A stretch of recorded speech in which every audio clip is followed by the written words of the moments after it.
It's been a while since we saw baby minnow. A thriving population of adults breeding beyond belief, living alongside Marie. A healthy turtle, healthy fish, with a great enclosure full of life and balance. Or so I thought. We've recently moved the turtle tank upstairs to my bedroom while we work on the turtle build. And in doing so, we uncovered a few surprises.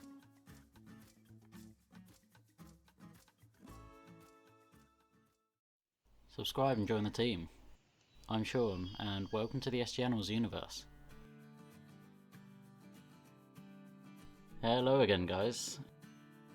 Today we're having a look at Marie and what she's done. Or what I think she's done.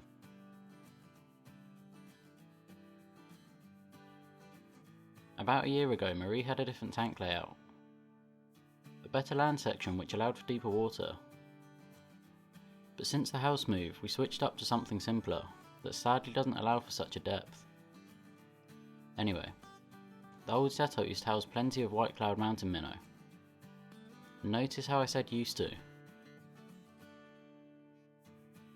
I've got no proof, but I think we've got a cute little murderer on our hands.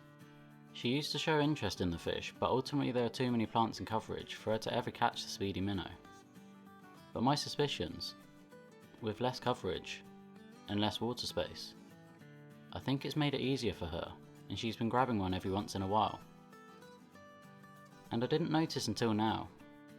The minnow came in and out of the bogwood, so some days there'd be 5, the next day there'd be 2, and the day after there were 4. So I always thought they were just camping out in the wood, but since moving a tank upstairs and removing absolutely everything, well yeah, we only have one now. This wasn't the only discovery we made when moving the wood. Deep inside we found a hidden civilization, but we'll explore that another time. And it appears, even with the usual feedings, Marie's been snacking on the Elodiodenza plants too. There's almost nothing left in the tank. I do water tests regularly and keep an eye on the health of all my animals, so I know the minnow are in tip-top condition, even if I didn't see them every single day. And it may be a concern for ethics, but you may know that for a few years I worked in various pet shops, so my view on the situation is pretty simple. The fish are essentially pets to me, which means I have a duty of care. Allowing them to be killed and consumed by their tank mate falls short of this duty. However, in the previous enclosure design, more space, more plants and more cover, the minnow are never caught, and they didn't live in fear either. They'd often swim past Marie without panicking at all. After all, it's only occasionally she takes interest in them.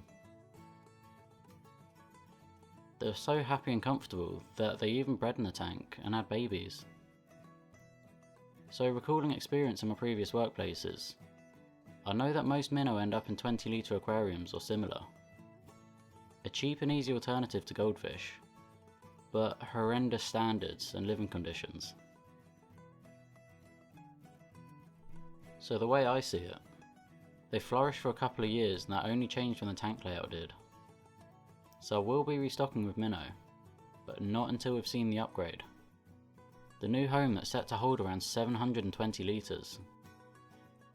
They'll have more space than they can ever use, with plenty of rock, wood and plant cover. We'll see how it goes, but if they thrived in this 120 litre enclosure, then I think we're onto a winner in the future.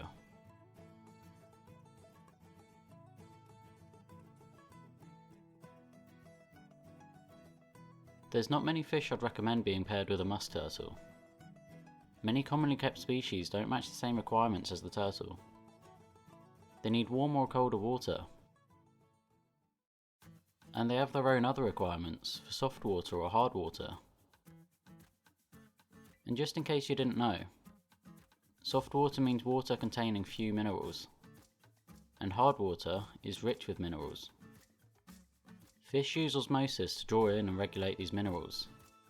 A soft water fish typically draws in as many minerals as they can, since the water is typically lacking. So a soft water fish in hard water draws in too many minerals and can't use or get rid of them fast enough, and ultimately ends up in organ failure. Whereas hard water fish are good at dispersing minerals, not holding on to too many. So in soft water, they can't hold on to the minerals they need and typically end in organ failure too, but for the opposite reason. Instead of dealing with too many, they're now dealing with too few. Some fish are too big for Marie, like goldfish and gourami. They'd end up suffering a slow and painful death if she tries to catch them, takes a chunk out and swims off. But white cloud mountain minnow are just right. They match the water requirements, they're small so they're quickly and easily dispatched without suffering if caught. And are speedy. So speedy and agile that with enough cover, they simply won't be caught, and can live full and happy lives alongside their tank mate.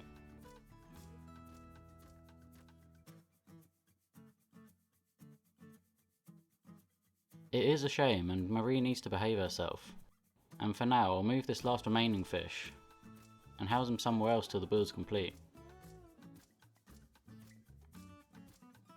But that's not the only thing Marie's been hiding from us. She's been cultivating her own farm. Something hidden, tucked away where I couldn't see. That is, until we looked a bit deeper.